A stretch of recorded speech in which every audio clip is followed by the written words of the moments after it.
welcome back to Googie's Kitchen, and if you are new here then hello and welcome. My name's Alexis, and during the month of December, to help you with the festive season, I'm going to be posting 4 times a week on a Tuesday, Thursday, Saturday and Sunday at 7 AM. So if you love recipe videos like this one and you want to see more, then please don't forget to hit that subscribe button. And now I'm going to share with you how to make my delicious spicy Mexican rice. As I just mentioned, today I want to share with you how to make my delicious spicy Mexican rice. Now this recipe is really easy to do, and this makes a brilliant Saturday night dinner. It also makes a really quick midweek meal as well. You could also have this in the summer as well. So if it's a really warm day, you could cook this in the morning and store it in the fridge and just have it as a cold salad in the evening. But I thought, as Christmas is nearly upon us, and we're probably wondering what we're going to do with all that leftover turkey, this would be a great way to use it up. So I'll show you that in the video. We're going to be having this for our dinner this evening, and of course while I was cooking it I thought I'd share the recipe with you. So here is how to make my delicious spicy Mexican rice. The first thing I've done is I have washed my rice through the colander, and I'm going to put the rice into my saucepan. I'm only cooking this for 2 people and a little one, so if you wanted to cook this for more people, obviously you would use a bigger saucepan and more rice. I think I've used about 160 for 2 people and a little one. So, and now what I'm going to do is I am going to add my stock to this. So what I like to do is add enough stock to cover the rice, and then I'm going to use this and I'm going to try and get as much stock as 2 centimetres will go up to. So I think it's going to go up to about there on my spatula. So wish me luck, because I always find this.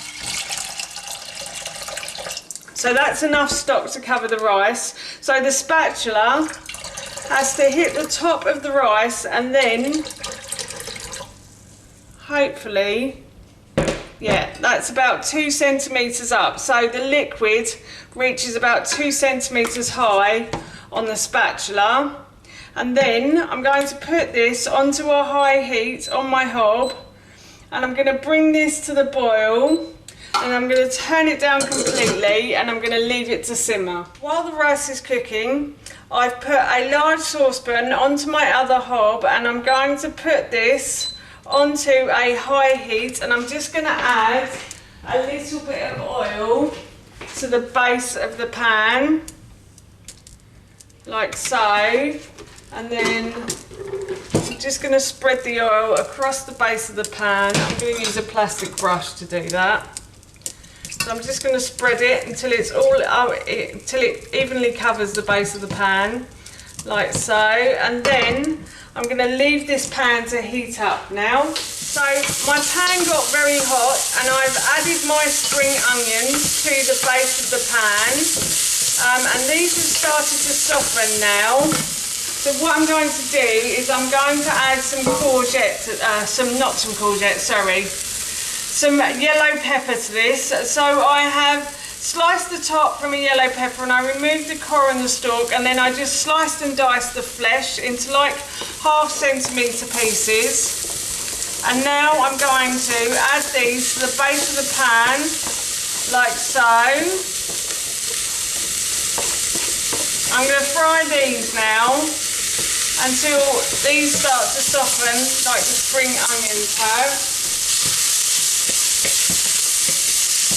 This will probably take a little while for this to start to soften, and I can see my pan is getting a bit hot, so I'm just going to turn the heat down a little bit, and I'm going to add a little bit of water to the base of the pan,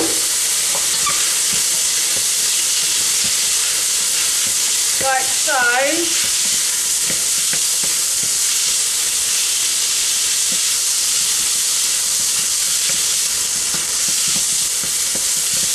I'm just going to continue to fry these now.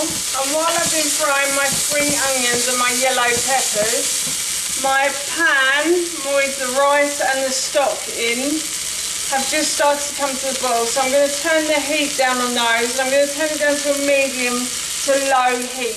My yellow peppers have started to soften as well, so now I'm going to add in some courgette to this. So I'm going to add in 1 courgette that I have peeled and grated. If you like chunky bits of courgette, then please feel free to slice it or dice it. My son isn't the biggest fan of courgette, so I'm always trying to find new ways to get vegetables into him, especially courgette, because they're really good for you. So yeah, that's why I grate it. It just makes my life easier, and it means he's also getting vegetables in his diet as well. So, but if you want to slice and dice it, then please do. So I'm just going to fry this now for another minute or so. And then once this is fried, I shall add in the chicken. Now if you're using uncooked chicken, then this is the point to add it in. But if you are using cooked chicken, then you would obviously, or cooked turkey, if you're having this at Christmas, then you would obviously put it in at the end, because you won't need to fry it off. So yes. And now I'm going to add in my chicken as well.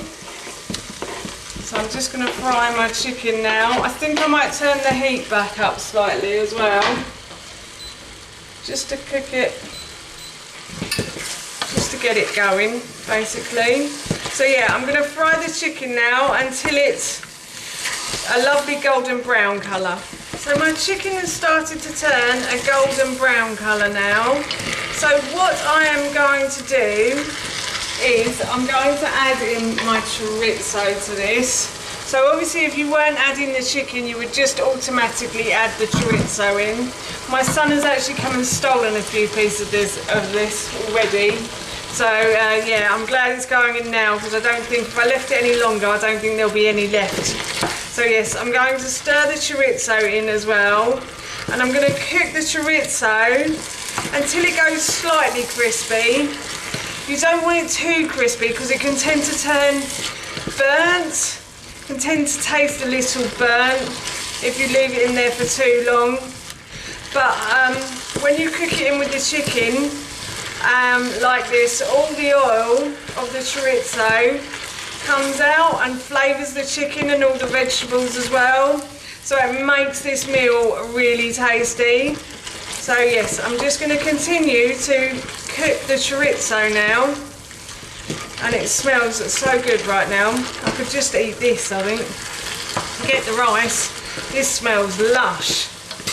So the chorizo is cooking away nicely in the pan, and while it's cooking, I'm going to add in a teaspoon of mild chili powder to this recipe. You can use medium or you can use hot as well if you want to. And I'm also going to add a teaspoon of cinnamon too, so a teaspoon of ground cinnamon, and then I'm going to add a teaspoon of ground cumin as well. Again, you can change these spices if you like. These are the ones we really like. I love these sorts of combinations. And I'm also going to add some oregano, or oregano if you're in that part of the world. So yes, I'm going to stir all of these ingredients together. Now the chorizo is cooked, it's warmed through, and the oil from the chorizo has sunk into or absorbed into the other vegetables in the pan, which is really nice. And now this smells yummy with all these spices in. I'm still waiting for my rice to cook, so while that's cooking, I'm going to turn the heat off on this, and I'm going to put a lid on, and I'm just going to leave this on the hob while I wait for the rice to cook. Now, finally the rice has cooked, as you can see here, and what I'm going to do is I'm going to add the rice to my chicken and chorizo mixture that I fried up earlier. I did have to help the rice along a little bit, so I turned the heat back up and I started stirring it. and that seems to cook it quicker.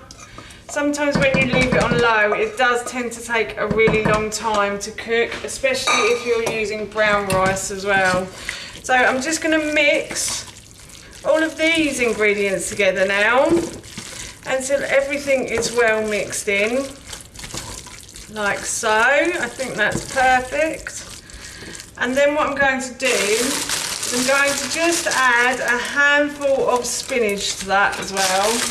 And you can also add chopped coriander if you want to. I love spinach. My husband and son aren't so keen, but if it's in a meal then they kind of can't avoid it. So that's why I like to add it like this. Got to be cruel to be kind sometimes, people. Cruel to be kind. So yes, that is our dinner done. That's how you make my delicious spicy Mexican rice, and that recipe I will link in the description box below. As I mentioned earlier, I'm off to have this for my dinner now, and it smells so good. As I always say, I can't wait to eat it. So for now, that's it from me. Thank you so much for watching. Please feel free to give me a big thumbs up if you enjoyed this video, and please feel free to leave any comments below. And please don't forget to hit that subscribe button. See you all soon. Bye.